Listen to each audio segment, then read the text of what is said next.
Hello, hello, hello. I feel like this is a angelic apparition, even though it's very much me. Anyway, be it as it may, the lecture here is and what the heck is going on? So when we look at the world today, look at the news of this past week, it's just unbelievable. We have, I believe it was the second largest hurricane in history. Do you know what that means?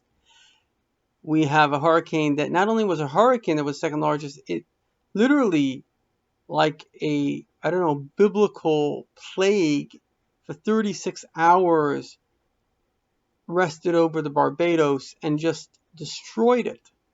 And its destruction has not unfortunately been completed. We have a situation where the news is reporting that there was going to be secret talks with the Taliban, and that has failed.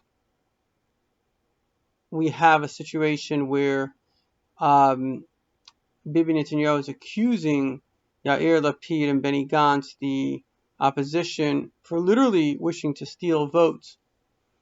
And, whenever you find multiple realities, you always have to find a single point which brings them together, because when you can find one point, they say, Ha'emes maskemes es atma mikol tzideda.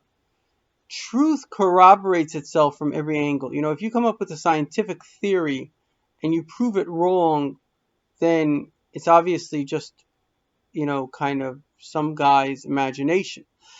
But if you can test this theory from every angle and the theory turns out to be true, so then it ceases to be imagination and it begins to be a fact. And the only fact that we can say which ties together everything is that the Mashiach, the Messiah, is about to come. And because of that, what we're seeing is a prophecy in the book of Daniel. I remember this very, very, very clever young man told me this, that the Lubavitcher Rebbe was perhaps the greatest Jewish scholar and rabbi in history, said that certain things are happening in the world today which are based on the prophecy of Daniel. And Daniel says, Yisbaru v'yislabnu, things will become clarified. In other words, if you wish to know who is good and who is evil. So I grew up in a democracy. I grew up in a liberal culture, and a culture that said everybody is good. But the truth of the matter is, not all cultures are created equal, even though all people are created equal, and we might kind of, being brought up in different cultures, be equally similar to our culture, but all cultures are not equal. And it's critical to understand the differences between cultures. There's become a trend in the United States amongst, let's call it liberals, even though I don't like to label people. This is, I think, the ultimate kind of truth behind liberalism. And a young lady tells a rabbi, she says, Rabbi, my parents are so liberal, they wouldn't mind if I brought home a black man. So he says, really, your parents are liberal? Yes. He says, what does liberalism mean? She says, liberalism means that we love all people. Really? You love all people? Absolutely. So the rabbi, who was very, very smart, said to her, tell me, what would your parents do if you brought home a chassid? We're not just talking about a Lubavitcher chassid, but a Satmar chassid, somebody that has a kaftan, like a long cloak. He has curly payas. Would they be open to him? She says, with a laugh and somewhat of a shy smile, I think they would die. In other words, liberals are actually just people who fear shame. And this disease of fearing shame, which is exactly how Hitler convinced millions of Germans to hate, is something that has penetrated. I believe Obama was its main kind of vocalist, because you need somebody in a leadership position that has the power of shaming.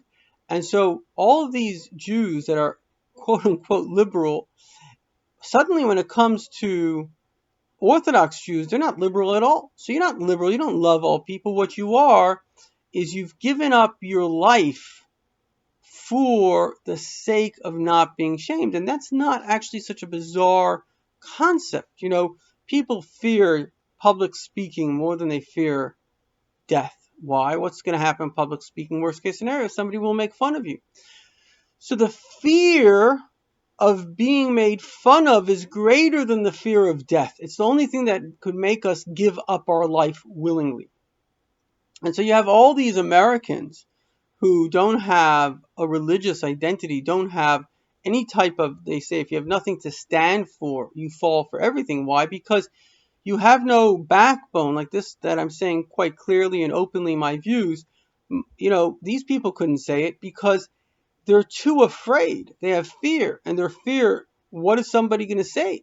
And so if you have that fear of what is someone going to say, then basically, the people that are willing to kill you are certainly willing to shame you. I mean, shaming somebody is a lot easier and less kind of sadistic than killing them.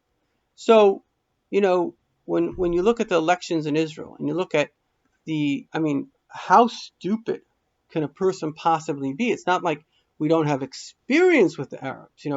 The left itself, Labor, Ehud Barak, tried to give them the largest amount of land. They said no. So what do they want? Netanyahu said, "Come, all I want you is recognize the Jewish state," and yet you have Jews that are still basically they're committing suicide. They want to commit suicide. And the reason they want to commit suicide is because their fear of shame is greater than their capacity to live.